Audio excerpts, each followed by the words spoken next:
Didier Conrad. Didier Conrad, born 6 May 1959, is a French comics artist and writer.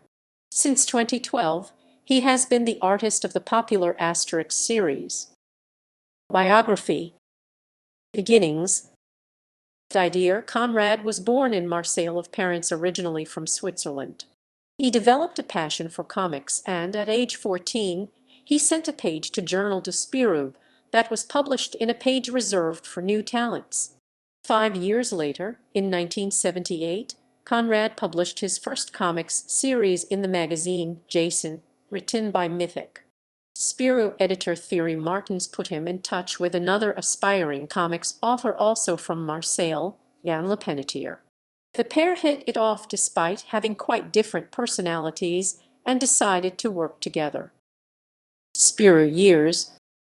After publishing a few short comics in Spirou together, in which they collaborated on both the writing and art, Yann and Conrad were tasked by the new editor Alain de Keist with adding doodles and jokes in the top margin of the magazine's pages.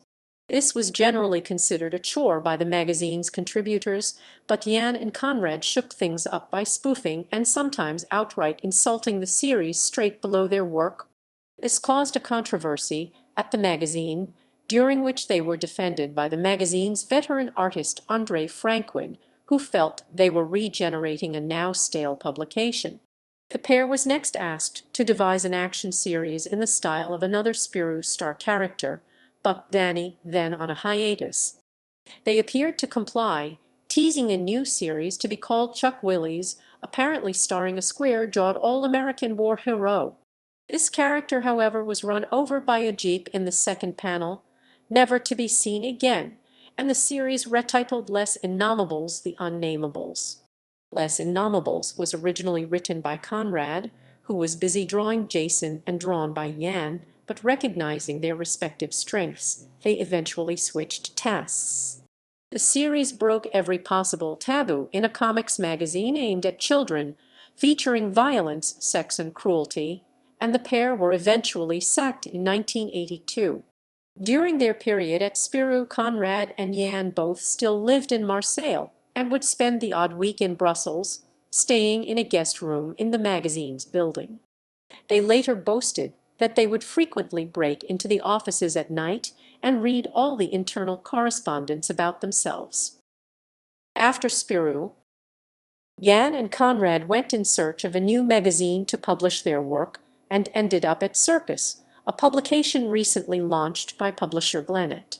Turning down a request to do more top-margin works, they instead resurrected a series started earlier at Spirou and called Bob Marone, a spoof of the best-selling pulp novel and comics series Bob Moraine by Henry Verns. 2 albums telling a single time-traveling story about a hunt for a white dinosaur were published, but Yann and Conrad fell out before the end, and Conrad finished the second story with his girlfriend Sophie Comminges, using the pen name Lucy as writer. Without Yann.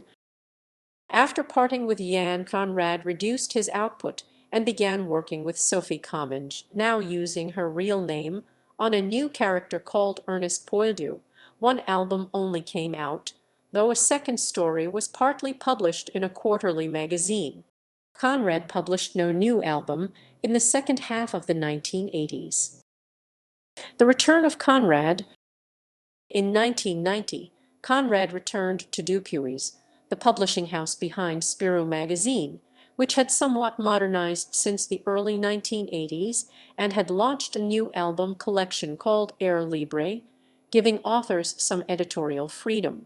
Conrad reused his character Ernest Poildu in a new 2-part story called Le Piège Malais, The Malay Trap, and published a limited-run album called Totem, La Machine Écarlate.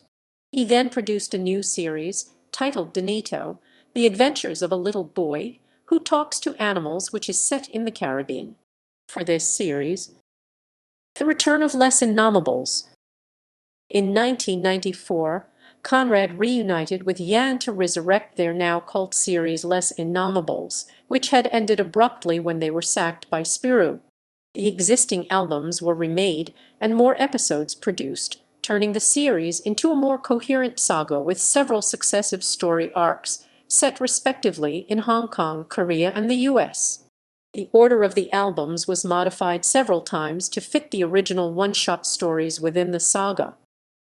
Reunion with Yan. At the same time as Lesson Nomables returned, a spin-off series of the very popular Lucky Luke character by Maurice appeared, titled Kid Lucky, and purporting to show the character as a child, a popular trope in 1990s comics. This was credited to writer Gene Lettergy and artist Pierce, whose style resembled that of Conrad remarkably. When Maurice and his publisher scrapped the series, after 2 albums it emerged that Pierce was actually Yan and Conrad sharing both writing and drawing duties as they had done at the beginning of their collaboration. The pair had decided to use a pen name for a series aimed at children to differentiate it from the rest of their joint output. Gene Lettergy and Pierce then launched a series in the same style called Cotton Kid and published 5 albums between 1999 and 2002. In 1996, Conrad was hired by DreamWorks Animation to work on the film The Road to El Dorado. He moved to the United States to do so, but continued to work on comics as well, working simultaneously on Less Innomables, Kid Lucky then Cotton Kid, and more Bob Marone stories for Fluid Glacial magazine. Bob Marone was now written by Yan and Conrad and drawn by another artist, Yon, using the pen name Janice.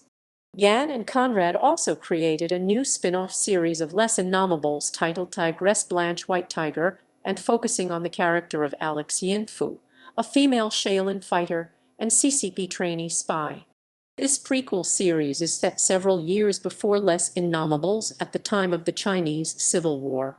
Conrad drew 7 Tigress Blanche albums in total, the first 2 written with Yan and another 5 with Sophie Comminges, now using the pen name Wilbur. Asterix. In 2012, Albert Uderzo chose Conrad and writer Jean-Yves Ferry to take over the best-selling series Asterix, which Uderzo had created with René Goscinny in 1959 and continued on his own since the latter's death in 1977. Conrad and Ferry released the 35th Asterix adventure, Asterix and the Picts, in October 2013, and the 36th Asterix and the Missing Scroll in October 2015. Their third album, Asterix and the Chariot Race, was released on 19 October 2017, and their fourth album, Asterix and the Chieftain's Daughter, in 2019.